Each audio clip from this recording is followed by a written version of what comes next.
പൂക്കൾ പനിനീർ പൂക്കൾ അവരെ പ്രേമിക്കുന്ന എനിക്ക് പോലും പ്രേമിക്കാൻ പോവാ ചായ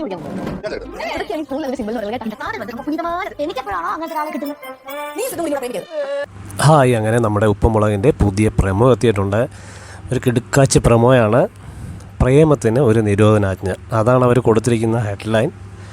സംഭവം എന്താണെന്ന് പറഞ്ഞു കഴിഞ്ഞാൽ, പ്രമോ കാണിക്കുമ്പോൾ തന്നെ നമ്മുടെ സിദ്ധുവും ലച്ചുവും കൂടി ഇങ്ങനെ ആടി പാടി കുഴഞ്ഞൊക്കെ ഇങ്ങനെ വന്നുകൊണ്ടിരിക്കുകയാണ്. നടന്നൊരു പാട്ടൊക്കെ ഇട്ട്, പൂക്കൾ എന്ന് പറഞ്ഞ പാട്ടൊക്കെ ഇട്ട് ഇങ്ങനെ നടന്നു വരികയാണ്. ഇത് കണ്ടുകൊണ്ട് നിൽക്കുന്ന ശിവാനി പറയുകയാണ്, ഓ ഇവരൊക്കെ അവർ പ്രേമിക്കുന്ന കാണുമ്പോൾ എനിക്കും അങ്ങോട്ട് പ്രേമിക്കാൻ തോന്നുവാണെന്ന്. നമ്മുടെ കേശുവിനോടാണ് പറയുന്നത് ശിവാനി. ഇതുകൊണ്ട് കേശു ശിവാനി ഇങ്ങനെ സൂക്ഷിച്ചൊക്കെ നോക്കുന്നുണ്ട്. അപ്പോൾ ഇതൊക്കെ കണ്ട് വേറൊരാളെ നിൽപ്പുണ്ട് കലിപ്പടിച്ച്, നമ്മുടെ ഭവാനിയമ്മ ഇവരുടെ ഈ പ്രേമം കണ്ടിട്ടാണെന്ന് തോന്നുന്നു. പക്ക കലിപ്പിലാണ് നിൽക്കുന്നത്.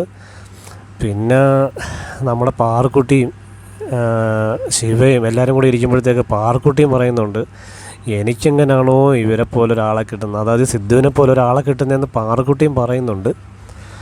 ഇതൊക്കെ കേട്ട് കേശുവൊക്കെ കാലി പിടിച്ചിരിക്കുക. അപ്പോൾ കേശു ഇങ്ങനെ നമ്മുടെ അമ്മായിയും ശിവയും എല്ലാവരും കൂടി ഇരിക്കാൻ നേരത്ത് പറയും, ഇവിടെ സിദ്ധുളിയും മാത്രമല്ല റൊമാൻറ്റിക്കായിട്ടുള്ളത്, വേറെയും ആൾക്കാരൊക്കെ ഉണ്ട് എന്നിങ്ങനെ കേശു പറയും.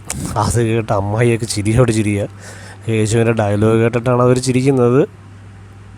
പക്ഷേ സിദ്ധുവും ലച്ചു ഇതൊന്നും മൈൻഡ് പോലും ചെയ്യുന്നില്ലെന്ന് തോന്നുന്നു. അവരെയുള്ള ആരെയും അവർ മൈൻഡൊന്നും ചെയ്യുന്നില്ല.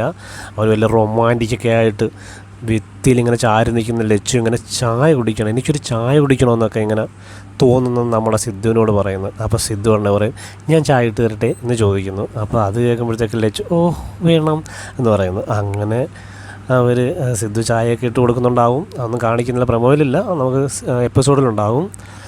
എന്തായാലും ലച്ചുവും സിദ്ധുവും അടിച്ച് കലക്കുകയാണ്. ഇത് കണ്ട് നമ്മുടെ കലിപ്പ് പിടിച്ചിരിക്കുന്ന ഭവാനിയമ്മയാണ് ഇവിടെ പ്രേമത്തിന് നിരോധനാജ്ഞ കൊണ്ടുവരാൻ ആലോചിക്കുന്നതെന്ന് തോന്നുന്നു. അങ്ങനെ എന്തൊക്കെയോ സംഭവിച്ചിട്ട് നമ്മുടെ ലച്ചു ഇങ്ങനെ കട്ടിലേക്ക് കിടന്ന് ഇങ്ങനെ കരയുവാണ്. അപ്പം അവരെല്ലാവരും കൂടി നിൽപ്പുണ്ട് അടുത്തൊക്കെ ആയിട്ട്. ഇത് ഭവാനിയമ്മ ഇപ്പോൾ അവിടെ നിന്നാണ് പറയുന്നത്, നീയും സിദ്ധുവും കൂടി ഇനി ഇവിടെ പ്രേമിക്കരുതെന്ന് ഇങ്ങനെ പറയുന്നത്. അപ്പോൾ എല്ലാവരും കൂടി ഇങ്ങനെ നോക്കും ഭവാനിയമ്മ എന്താണ് സംഭവം ഭവാനിയമ്മ പറയുന്നതെന്ന് അറിയാതെ. ഇനി ഭവാനിയമ്മ എന്താണ് അങ്ങനെ പറയുന്നത് ഉദ്ദേശിച്ചില്ല. ഇനി പാറക്കുട്ടിയൊക്കെ ഉള്ളത് കൊണ്ടാണോ, പാറക്കുട്ടിയൊക്കെ ഇങ്ങനെ പറയുന്നുണ്ടല്ലോ എനിക്കും അതേപോലെ ഒരാളെ കിട്ടണമെന്നൊക്കെ. എന്താണെന്നറിയില്ല, എപ്പിസോഡ് കാണുമ്പോഴറിയത്തുള്ളൂ ഭവാനിയമ്മ അങ്ങനെ പറഞ്ഞത് എന്താണെന്ന്. എന്തായാലും അങ്ങനെയാണ് പറയുന്നത്, നീ ഇനി ഇവിടെ പ്രേമിക്കരുതെന്ന് പറയുമ്പോഴത്തേക്ക് നമ്മുടെ ലച്ചു ഇങ്ങനെ മോങ്ങിക്കൊണ്ട് എന്നും പറഞ്ഞ് ഇങ്ങനെ മോങ്ങിക്കൊണ്ടിരിക്കുന്നുണ്ട്. എന്താണെന്ന് നമുക്ക് എപ്പിസോഡ് കാണുമ്പോഴേ ഇനി അറിയത്തുള്ളൂ. എന്തായാലും എപ്പിസോഡ് പൊളിക്കുമെന്ന് തോന്നുന്നു. അവരുടെ ഒരു റൊമാൻറ്റിക് മൂമെൻറ്റ്സ് ഒക്കെ നമുക്ക് കാണാൻ പറ്റുമെന്ന് തോന്നുന്നു.